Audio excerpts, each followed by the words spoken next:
Hey, everybody, welcome back to the show. This is Kentucky Talks with Mark Burnett and Stephen Lake. Yep. We are live from the Messenger Studios in Brandenburg, Kentucky. And if you forgive me if I look off to my left, it's because Steve's sitting off to my left today. All right, I got you. We're moving around a little bit. We like this stuff. Kind of keep it all guessing. I got you. And so, hey, we wanted to start out today a little bit just different. We've got some stuff coming up this weekend, some weather coming in, and we around here we take our severe weather very seriously, and we just wanted to take a moment. Since 1974, I think. Yeah, definitely since April 3rd, 1974 is a date around here that whether you were born before then or not, or you lived here or not, you know about it, right? Because in case you don't, that was the big tornado here in Brandenburg, and last year was the anniversary for it. So there's a lot of things that were going around and talking about it. But tomorrow we're going to have a pretty severe set of weather coming through, and so we're going to show you what the radar looks like right now, and we're going to just talk a little bit about what we might expect for tomorrow. We're not meteorologists. We're not. No, please don't put us in that category. No. We are just a couple guys who are interested and thought, hey, we might want to put out a little bit of a reminder, guys. This is going to be, could be a lot of big wind tomorrow. So looking at this radar, you can see it right now. It's just now starting to swirl out over here on the plains over centered over northwest Kansas right now over here. And what you're going to see is this start to swirl in. And I'm going to bring up the model here in a moment. That's the latest. Well, it's not really the latest, but it's within the last few hours. And oops, I wanted to click that one. And so we're going to bring this up and just show you what we could expect for tomorrow.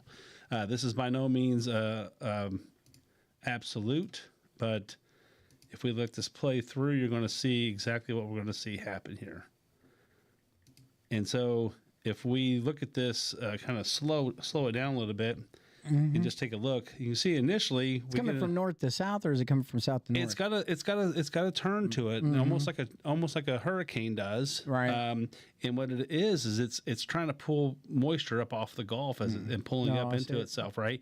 And because there was a storm, those storms last week kind of swept some of the moisture off the Gulf, so it wasn't as hot.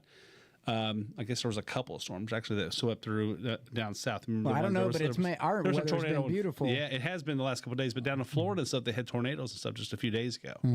And so what's your prediction coming in, Mark? For this storm? Yeah. So if you look at up here in the top, up here in the center of the screen, this will tell you what time frame, the date and the time that you can expect the weather to come in. Ooh, that's early in the morning tomorrow, Mark. That's right. So this is coming up on us at around 2 a.m. 3 a.m. So it actually approaches Meade County. Meade County is right here. I can batten your hatches. And you can see it's going to come and hit us. A little red. It's just a little bit. Yellow. Now you don't see a lot of rain. You see, it's like patches of rain. The thing to worry about is probably going to be the straight line winds that come in. How slow is it moving? Let's see. It's a good question. I don't have that data in front of me. So these are 1 hour apart, so it's not moving. Oh, it's not moving fast. Yeah. So once it's if you get rain over, it's going to be over you for a little bit. So it could be a hard downpour versus the really gusty blow through. Right. So what you have here is by 11 a.m. you can see there's another patch coming through, and then some this red afternoon, then you start getting this more of a south to north. The southwest to northeast. So if you have plans out for being outside tomorrow in the morning time frame up until about 1 p.m. in the afternoon, I don't think I would stick to those plans. I'd find something indoors. I mean, because it's not just going to be rain. It's going to be wind. It's not going to be great. It's you can see down here this model is pulling it. You can see where the model is showing it pulling in moisture, and it just does it all day. Well, it looks like evening. That heavy stuff will miss us. Well, a lot of it will, but we're going to get like the very top edge. Let me zoom in on Meade County here. Yeah, there you go. So you can kind of see. Now go back to the beginning of the model. You can kind of get an idea. Yeah, but that lower lying red where there looked like a lot of squirrels, that was below us as it comes through east to west, northeast to west. So this is still west that, to east. This is still that curve where it's pulling up and around the pulling up and around and pulling it up into the north central United States. And then this is pulling all of a sudden you start getting moisture off the Gulf. It's pulling a lot of moisture. Yeah. Like the Gulf heats up during this time, during the heat of the day, and then it starts pulling this moisture right off that and pulling it right up into the into us. If you're podcasting and you can't see this, I can just tell you that it's pretty orange and red coming through. So and it starts tonight at like 2 a.m. in the morning. Well, it's tomorrow at 2 a.m. in the morning or 1 a.m. in the morning. Yeah. So I don't know what happened to my time, my date and time up there. Let me set that real quick. Let me see if I can just refresh this. Strange. I lost that. That's all right. What do you think about the session? They're almost, I think they're pretty much done in session now. We've just got a couple of days left to work anything. If it goes back to the governor, which a few bills have gone to the governor. Yeah.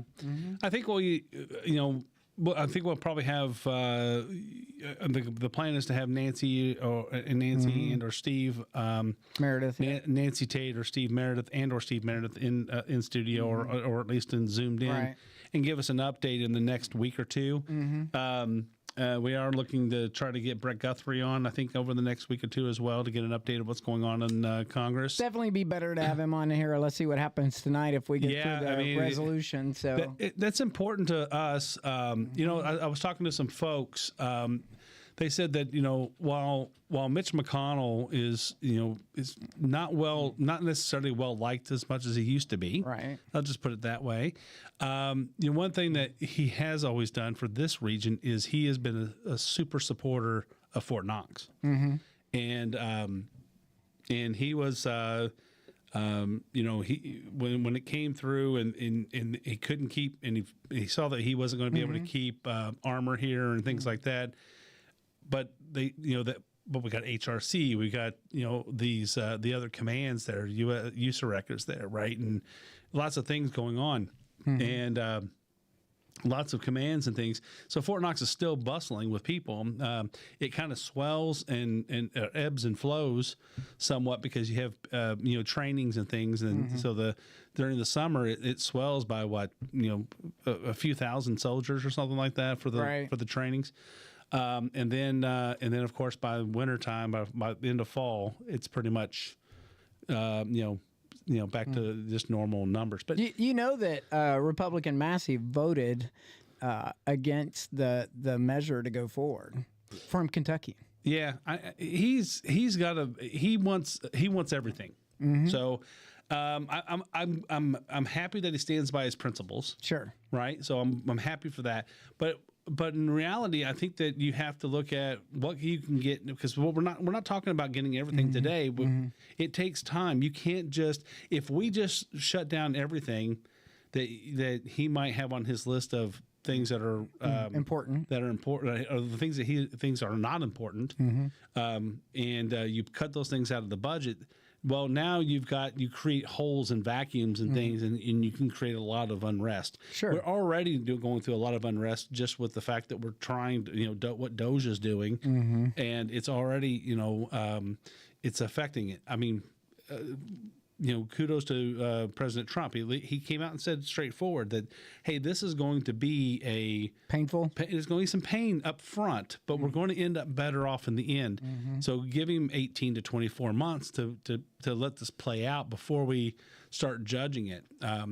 There's almost nothing in that he's doing right now that can't be undone if we need to, right? Congress can come together and say, hey, that's fun. If we need to fund this, we can fund that. But at the same time, don't cry wolf. Right. Because that's what happens right now. Everybody gets a little afraid of what the pain's going to be. And we've lived through this pain many, many, many times. The problem I think we've been having over the last 30 years or so of my life is that is that we don't allow ourselves to feel pain. We're afraid of feeling pain, and again, too big to fail. Right? Remember that 2007, 2008, 2008, too big to fail. That should never come out of our mouths because you're never too big to fail, and so therefore you must caution. You must go with caution. You must step forward, and you cannot expect that the government's going to bail us out. Right? They're not going to bail my company out. They're not going to bail your company out. Nope. Right? We're going to die on the vine.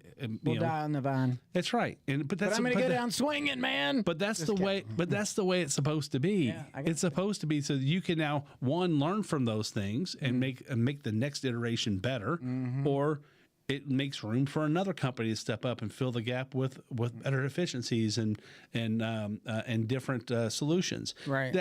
That's what it's about. That's what capitalism is about. And I think that we should embrace that. We should never allow our government to do that again. Well, they're going to wait until the last minute to vote on this tonight in the Senate, right? Yeah, right before the government they came in at like 1 o'clock or something today to start the process or something. But I mean. The last I heard, and I haven't been watching the news all day or anything, but the last I heard is Chuck Schumer had said, "Hey, we're going to do this." Yep, he's going to fall in support. I think Trump tweeted out something like, "Thanks for supporting." Not shutting down the government. I think it was more sarcastic banter back and forth. But maybe it is, but maybe it isn't. I mean, sure. I think that he'll gladly. Put a hand out to somebody who when if they're going to support his ideas or whatever, he'll put his hand out, right, and say.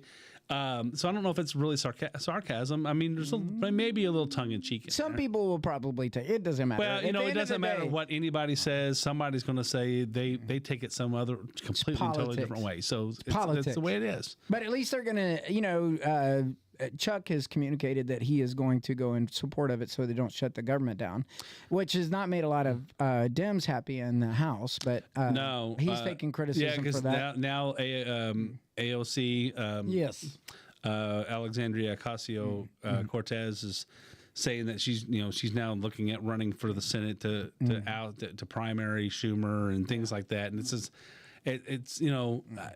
we've got to be able to have compromise. Yeah. So as a Republican, just full disclosure, I feel very good when I finally see that there are Democrats willing to compromise with Republicans, because I feel like Republicans end up compromising with Democrats a lot more. I mean, that's one of the things that we have disliked about Mitch McConnell's term. Right. In the Senate is because we think he's compromised almost too much, or too much. So those are things that that are out there going on right now. So I think that they're going to vote for the CR, the continuing resolution.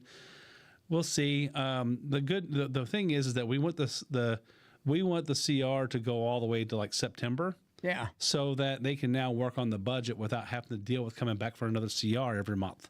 So, so the budget, the goal is to get a reconciled budget by the end of the year, so that we can now fund it. And they'll have, of course, President Trump wants his tax cuts to be codified, and he wants or at least extended. Yep. He wants money for the border wall, money for the border, military increases, and things like that. So, and those are the things that most people don't disagree with it, but there are some that do, and there's some that don't. Unfortunately, there's a lot out there that in the Congress that just don't want him to ever get his way. Yeah. At all. I got it. And so, and it is going to take 7 for the continuing resolution. There will have to be 7 Democrats that cross the line of vote with it, so that they can have cloture and bring the bill forward. So. Yeah. So you're tracking House Bill 4. Senate gives approval to bill banning DEI initiatives. It was actually like a 32-6 vote in the Senate. It's going to go back to the House, and if it gets passed, it'll go to the Governor Beshear's desk, and that's the bill that it concurs with a title amendment change in the Senate, and it basically takes the DEI initiatives at public colleges and universities. It bans the diversity. Them, yeah. Yep. So, I mean, I'm a proponent of diversity. Absolutely. But I'm not a proponent of DEI because that's a different. People say, "Well, aren't you for diversity?" I say, "Of course I'm for diversity, but I'm also for merit because I want everybody to feel like I want everybody to know that when they got a job, that they got it based on their ability. Don't make me feel guilty because something didn't work out for you because you didn't work for it. I mean, I'm not going to short it that 50 years ago there were employers who did not want to. 100%. Yeah, but that's not today. And so there was a time for affirmative action. Yeah. There's a lot of people now saying, "Well, DEI is not affirmative action." I was like, "Well, but affirmative action is a DEI." But doesn't DEI go into the realm of? Doesn't DEI cover the boys and girls sports and all that other stuff? It does. So so there's a lot of things. So that's the thing I'm against is I'm not against diversity, but I'm definitely. Well, we're a melting pot. America is I'm built for on that merit. foundation. Yeah. I am for merit. I am for. I am totally against men of however they see themselves playing in women's sports. Right, I'm just totally against that. I mean, it's dangerous for women to be involved. Even in Jenner is against it. Yeah, I mean, there's a lot of transgender people who are against it. We're not against transgender people. We're against we're just not comfortable, or we know it's too dangerous. And if one person gets hurt, and we've already had several get hurt, of young ladies getting hurt, and I hear people like. Like on The View, I think it was Whoopi Goldberg or somebody saying, "Well, these women are strong." And I said, "But the men that are playing in these sports are stronger by far because they're preparing the same as the women are, but they're preparing with men's bodies, and they are stronger and faster when they're. I mean, yes, could I beat some of those women? No, right? I'm stronger than they are overall." But they could beat me because they're well rehearsed and trained in their sport. Yeah. So so there's no way. I mean, I'm not talking about don't today. Make people feel guilty. Don't make people feel guilty because of their convictions. Yeah, I mean, and on merit, because I'm with you. I think it's a great bill. We'll see what happens. Obviously recent last summer, and now it's before the Supreme Court when Donald Trump, or not Donald Trump. I'm so sorry.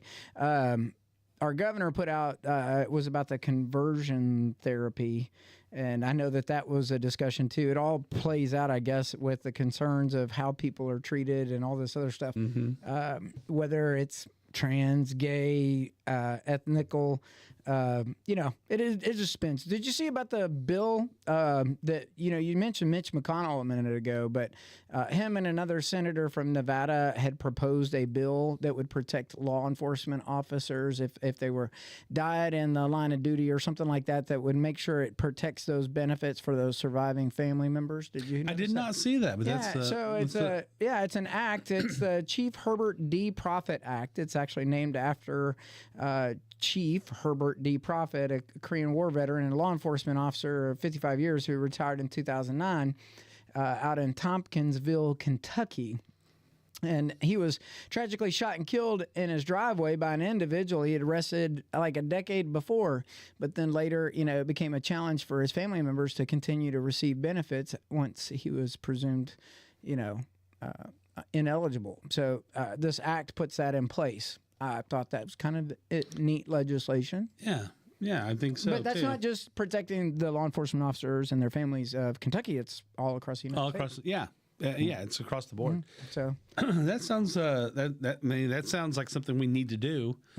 Sure. Because there's many times that it's like they've already lost a loved one. Yeah. Now now you're taking their money too. They'll take their money too, right? Yeah. So it's not their fault. Yeah, and especially given that it was by a would-be person that was arrested for a criminal case, knowingly convicted. You know what I mean? And then comes up and shoots him dead. Well, obviously this person is not somebody we want walking around on the street, but hey, his family shouldn't suffer for that. Yeah, no, definitely not.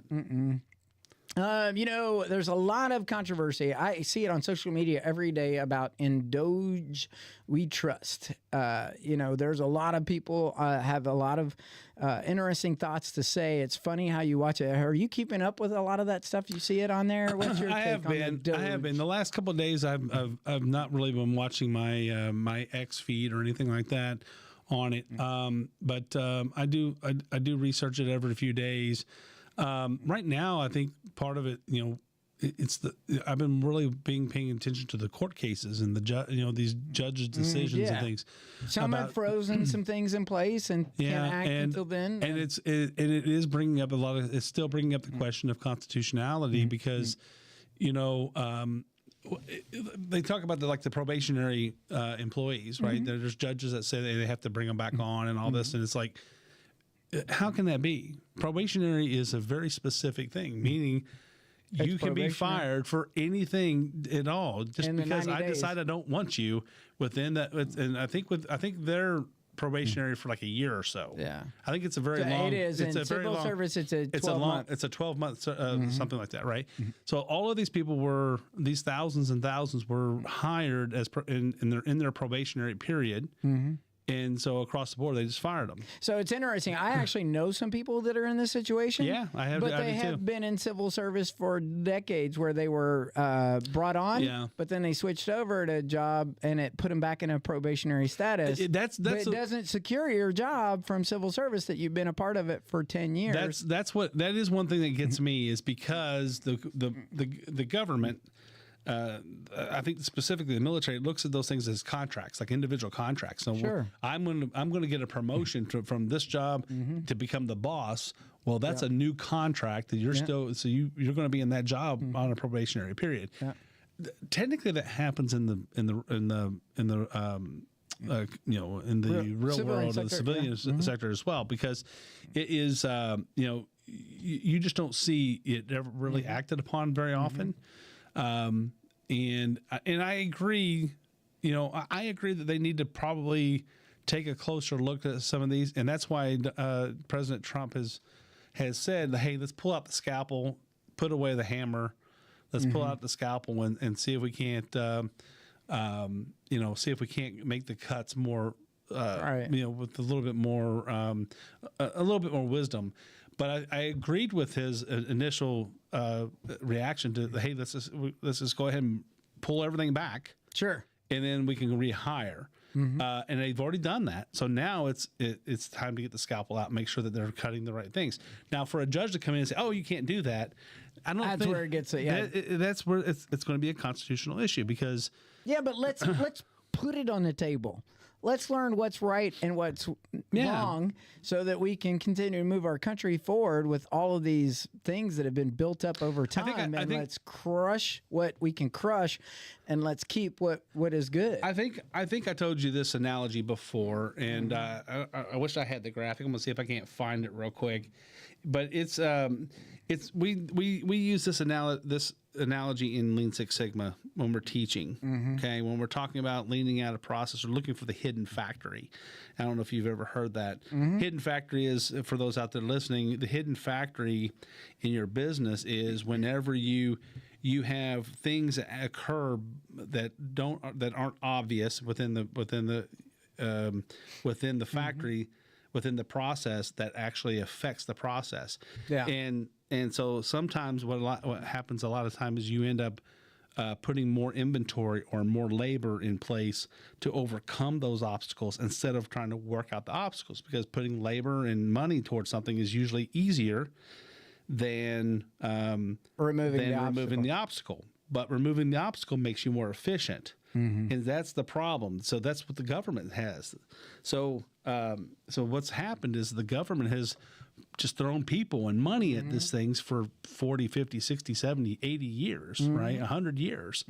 And it's in what Donald Trump and what President Trump and Elon Musk and others are talking about is, okay, so in Lean Six Sigma, the first thing you would do is you would pull the resources back. So if you have too much inventory, you remove the inventory, find out what happens.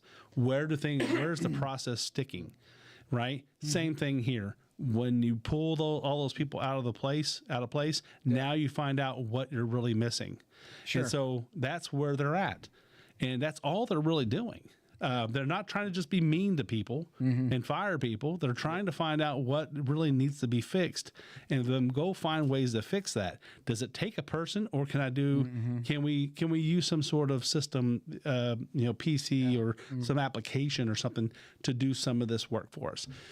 But we had to go find out where those areas are, and the only way to do that is to remove and find out where things get stuck. So yes, it's going to be a little, and that's why it's going to be painful at first. The pain up front is so that we can now figure out what hurts and go figure out how to fix it. Yeah. Cards and cats. Yeah. Basketball. So the Cards reached the semifinals. Let's see, the quarterfinals tonight. Or is it? They're in the quarterfinals tonight, I think, because Duke is playing North Carolina and Louisville is playing. Do you have it there? I do. Who's Louisville playing? Louisville. Are they playing Wake Forest or no? Who are they playing? It's going to tell us here. To do before the virus. We messed it up. Here we go. We did. I mean, if you would have asked Cats first, I'd have had you. All right, go with Cats first. Go with Cats first. Cats are going to struggle. So last night, the Wildcats played. The Kentucky Wildcats played against Oklahoma University. They played them just about 2 weeks ago. Probably it'll be 2 weeks on Tuesday, I think, is when it was. And so it was like it was no, I guess it was two. It was just 2 weeks ago tomorrow, probably. But it was very, very recent. And so Kentucky went into Norman. I believe this was on their site. And we played. I can't remember if that was on their site or if it was on our site. But anyway, we played them just a couple weeks ago.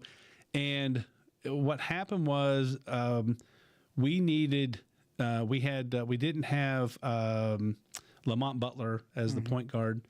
And in the end of the game, basically the last 18 points were scored for Kentucky by Otega Owe. Well, a very similar situation happened last night. So here now they're playing in the SEC tournament. This is the second round. So Kentucky had a first round bye. This game was supposed to start at 9 o'clock last night. And it didn't get started until after 10, and it didn't finish until almost 1 o'clock. Well, so it was a long day, long night. And so, but what happened was Kentucky was actually up 12 points with about around 4 minutes to play. And then all of a sudden we could not get the ball inbounds. We couldn't move the ball. And by the time we got, wore down. I mean, there was turnovers. There were we weren't playing defense. By the time Kentucky got to down to like the 5, I think there was like they were up 1 with about 30 seconds left. They gave the ball up again, and then there was a lot of controversy. There were no fouls being called at all in that last minute or two. Well, they play tonight against Alabama at 9:30, and so does Louisville tonight. They play Clemson. So tonight's game. Oh, it's Clemson tonight. Okay, good. They play a lot of. I think they played Wake Forest the first game. So interesting thing though is it changes the seed lineup for Louisville going into the March Madness because they have a few extra games. There's some interesting discussion about how that lines up because they don't want to see them play a team that they might have already beaten in a tournament that they're in, and then show up in the, back in action again when they've already beat a team in the Sweet 16, Yeah, so they're going to end up eventually you end up. So the NCAA tournament tries to set up they try to set it up so that you don't play a divisional rival, a person from a team from your division, right, or conference in the first 2 rounds. They try to set those up. Now these teams, these conferences are starting to get super big, so it's going to be harder and harder to do that. Right, because you got more teams playing in the conferences and stuff. Yeah. So what happens is that you're probably going to end up playing someone, but they're trying to avoid that. But the ACC was kind of down this year. I mean, one of the big things that happened this week was Duke lost their, they lost Cooper Flagg for at least the one game, and they're thinking he might be out tonight. And they play North Carolina tonight, so that's going to be an interesting matchup. If he can't go, that changes the dynamic of the team. They're still a really good team, but it does change the dynamic because he is all over the place. He is like the ACC defensive player of the year. He's the ACC freshman of the year. Or no, he was a runner-up, I think, in defensive player of the year because they didn't. But the thing is that he's rated number one in the country in defense. So it's really strange. It's like they just decided not to give him all the awards because he got player of the year, freshman of the year, and like second place defensive player. But anyway, if he can't go, then that affects Duke pretty succinctly. And Louisville, I think we'll have a little bit of a tough time tonight against. I think they'll have a little bit of a tough time against Clemson, but not too bad. Clemson they play pretty good ball. And so Louisville will have to be on their game tonight to win that game. I think Louisville wins, and then if Duke gets past North Carolina and doesn't have Cooper Flagg, I think Louisville wins the ACC. If they have Cooper Flagg and he's anywhere close to 100%, I think Duke will end up winning the ACC. Now over in the SEC where Kentucky is. Auburn has just played great basketball all year long, and they put a whipping on Kentucky just a couple weeks ago, and we really again we had point guard problems and things like that, but this is one of the things.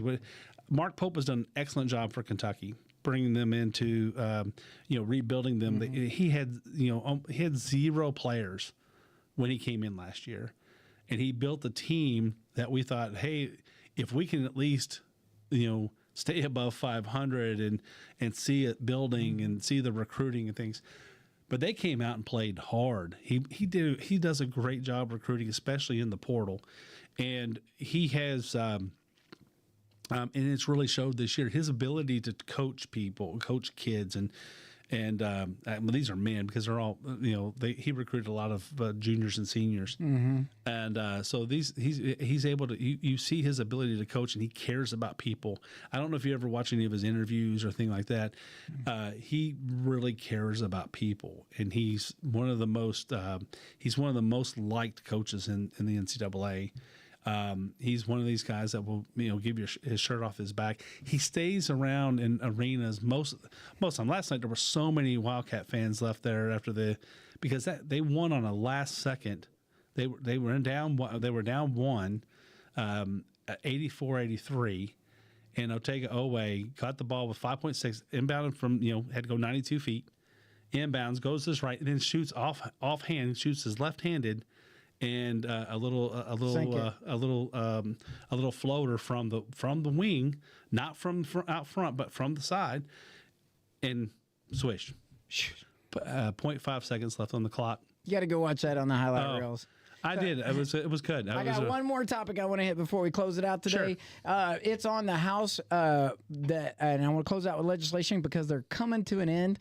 But they actually had a bill providing some medical exceptions to the abortion ban that's in Kentucky. Did you see that? I did. I have not been in the news the last 2 days. So it basically there's a need to clarify the distinction between an elective abortion and illegal termination of the life of an unborn child. Oh, this is where they were talking about if you have like a medical, if there's a medical, or if you have a life, what they call a spontaneous abortion, which is a miscarriage. Yeah, life-saving miscarriage management, including medical procedures necessary to address spontaneous abortion. But a lot of that was you want to protect the doctors that are having to deal with this, so they know that it's okay. Yeah, I think that people. I think there was a knee-jerk reaction on this a little bit. I don't think anybody was looking to go arrest the doctor for performing a DNC on a woman who just had a miscarriage. Mm-hmm. Right. So at the end of the day, this bill would also note perinatal palliative care programs provide essential support and resources to pregnant women and families facing complex and life-limiting parental diagnosis, ensuring compassionate care, informed decision-making, yada, yada. Bottom line is it passed the House. So it's going to go to the Senate. And I'm honestly, I'm a little, encouraged by hearing this because of all the other reasons I've heard people that are not necessarily, I don't want to go kill a child, especially in the late term. I don't think we've ran into many Kentuckians that are this way, but I definitely think that it gives some clear balance when these medical situations arise, that it's a clear, definitive line. When something is... we always want to try to save the child, save the mother. Always. Yep. But they need to be able to do things when there's an emergency and the mother's life is, the mother's, clinging to life. A lot of times, though, they always want to do, they seem to always want to do an abortion. And an abortion is harder on than doing a C-section. Yeah, no, I believe they made it very clear that the difference between illegal termination and life saving. They should try to birth the baby, and the baby is not viable to stay alive on its own outside the womb or through incubator or whatever. Understand. Yep. I understand, but they should always give the baby the chance. Yeah, absolutely. Right? Because they used to think that babies couldn't survive outside the womb at 30 weeks. We know and we know that there's babies that are born at 22 weeks and 23 weeks, now. Right? That are that have survived amazing and thrived and are just perfect in every way. But that's. So, we need to clarify. Yeah. I'm all for clarity. Yeah. So, thanks. Sounds like they've had a lot on their plate, though. They have. They have had a lot on their plate. But and we'll get that update from Nancy and Steve here in the next couple weeks. Yeah. Well, another show. I think episode 4. Episode 4 is in the books. We're going to put that out there, and guys, go out there and like and subscribe to our channel. I know it's a new channel. Spotify, Amazon, Apple. Yep, and so if you go over to YouTube and X. Or the Messenger. Or the Messenger, and you can then like and share with your friends. It helps us out and give us feedback at the same time. Tell us what you'd like to see on the show. Absolutely. All right, Steve, you have a good weekend. We'll see you on Sunday. Man, I will see you on Sunday. Yeah, at least this Sunday.